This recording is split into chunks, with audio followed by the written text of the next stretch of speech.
Good morning, world. I am Judy, your web-based therapist, making therapy accessible and convenient for our clients in Florida and New York, and of course, sharing information worldwide.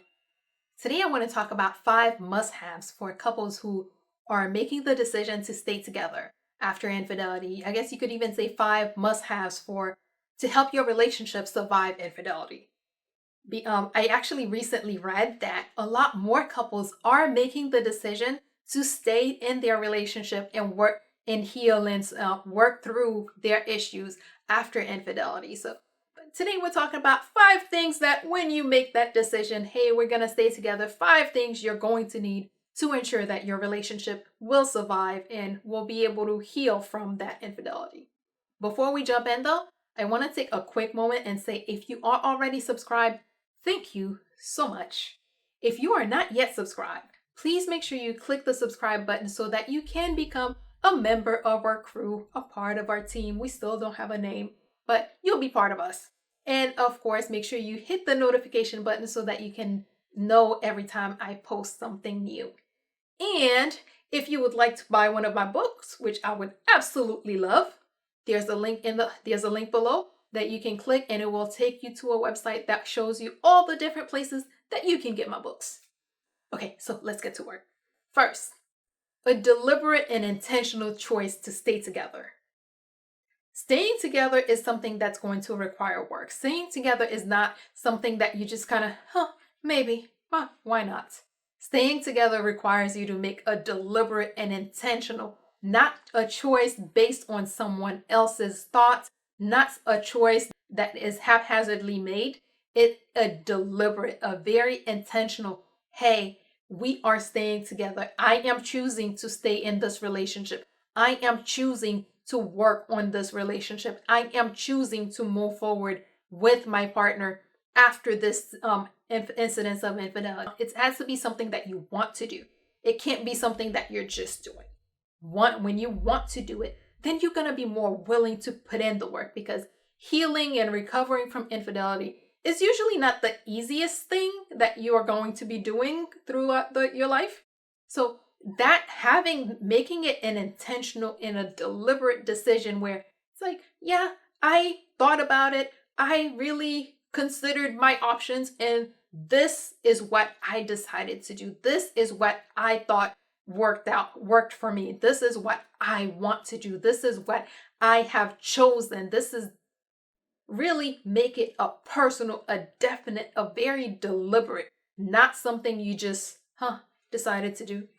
It was Tuesday, there was nothing else to do, so why not stay together? No, it has to be a deliberate and a very much intentional choice, a personal choice of yours, not based on pressure from other people, not based on what other people may think, not based on what other people may say, or what your parents, what your family, what your children, it has to be a choice that you make. And of course, a choice that you make for yourself as an individual, and a choice that you and your partner together will make for yourselves as a couple. A deliberate, intentional, and of course, choice. 2, the motivation to stay and rebuild. Anytime you're getting ready to embark in an endeavor that may be difficult, such as, hey, surviving infidelity, it is good. It is important to have a why. Your motivation to stay and rebuild, that is going to be your why. It's important that you make sure that you have that, because as you're on that journey of healing, of recovering from that infidelity, there will be difficult moments. There will be moments that test your patience. There will be moments that make you wonder why you're doing this. There will be moments that make you think that, hey, maybe I made the wrong decision in choosing to stay together. There will be moments that challenge you. There will be moments that try you. And there will be moments that just, but your why is what will keep you going. When you have made this choice and you know exactly, this is the reason that I made this choice. This is my motivation to stay and rebuild with this partner. This is my motivation to stay and work through this process of rebuilding with this partner. Then when you come to these bumps in the road, you can always reach for your why. You can always reach for your why and know, hey, I'm doing this for a reason. I have a purpose. I have a reason. I have a why. This is what's going to motivate you to keep going, even when things seem a little bit more difficult. This is what motivates you to keep going whenever you get into that moment of, hey, maybe we should just call quits.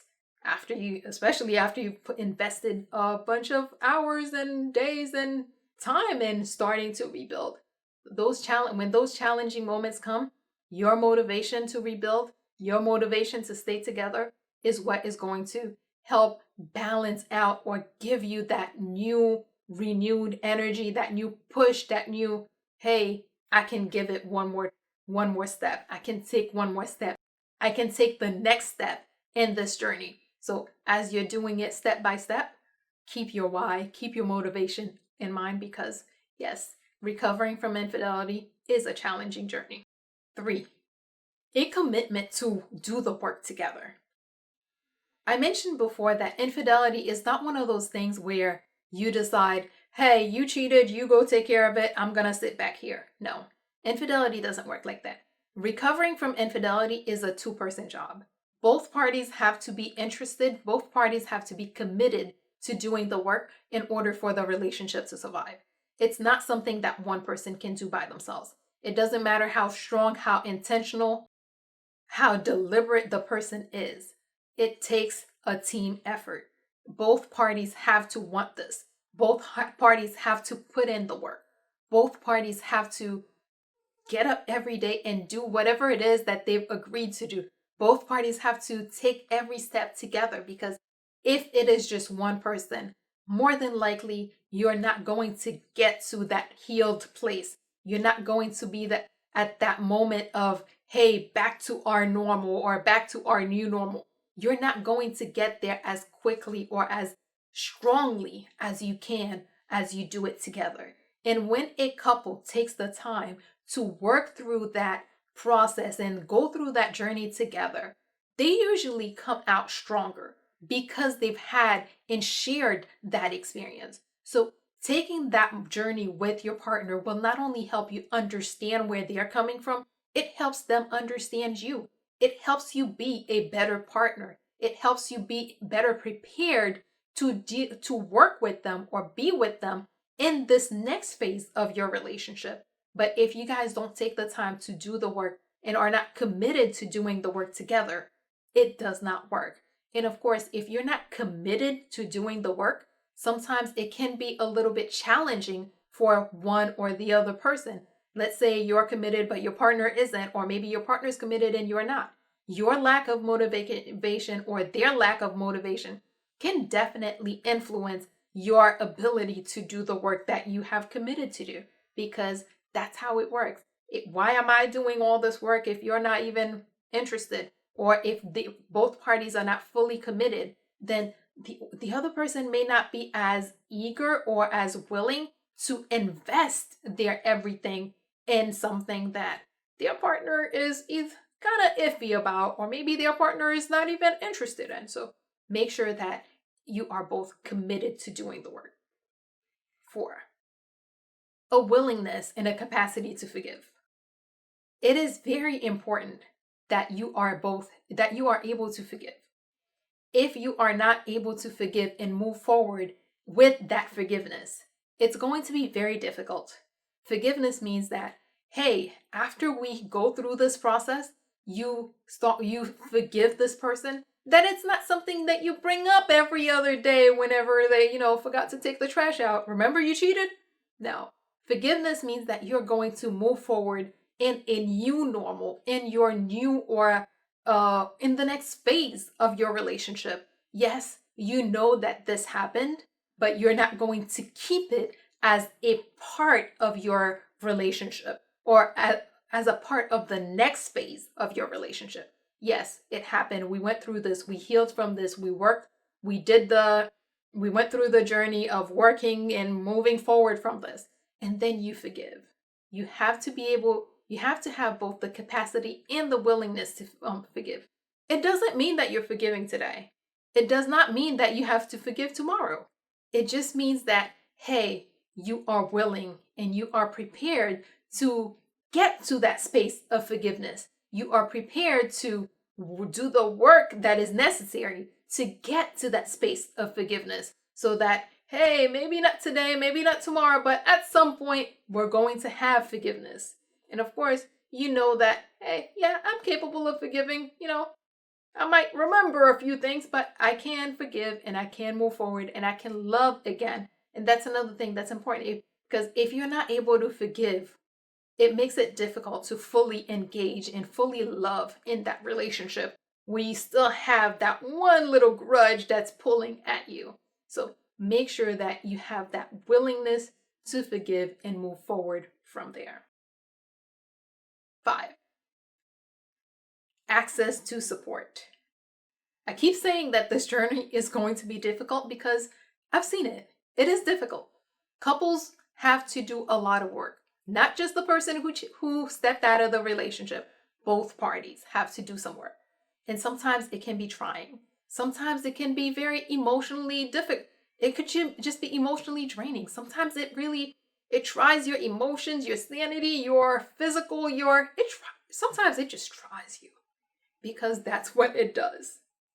Access to support gives you a place to go, gives you a resource that you can access when you need that extra support, when you need someone to listen, when you need someone to tell you, hey, keep going. Hey, yes, I'm gonna let you vent. Yes, I'm gonna let you talk. When you need the support, it's important that you have it.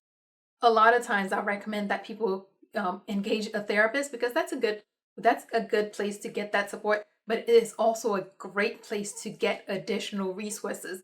It's a great place to get help. It's a great place to help you put together, to help guide the work that you're doing, to help guide the steps that you're going to be taking, to help you make sure that you're taking those more intentional, those more deliberate steps towards healing and surviving and moving forward after infidelity in your relationship. Okay, so let's do the quick recap. 1, you need to have a deliberate and intentional choice. Your choice to stay together needs to be deliberate and intentional because it can't just be something that you kind of decided maybe. It has to be very clear, deliberate, intentional because it's a journey that requires work and you need to be pretty sure and pretty clear about it. 2, the motivation to stay together and rebuild. That's your why. That's what's going to keep you going on those, difficult, bumpy moments. 3, a commitment to do the work together. It's not something that one person does. Recovering from infidelity is something that the couple has to do. So there has to be that commitment from both parties. 4, the willingness and the capacity to forgive. That's going to be important if you want to be able to stay in love and become comfortable again in that relationship and be able to move forward for both parties to be comfortable in that relationship. Forgiveness is going to need to happen. Maybe not today, maybe not tomorrow, but at some point it's going to have to happen. And of course, access to support because you're going to go through a very difficult journey that's going to try you on so many different levels. So it's good to have to have a little bit of support. Even if it is to have a little bit of that you're getting the support, it's important that you make sure that you have some support.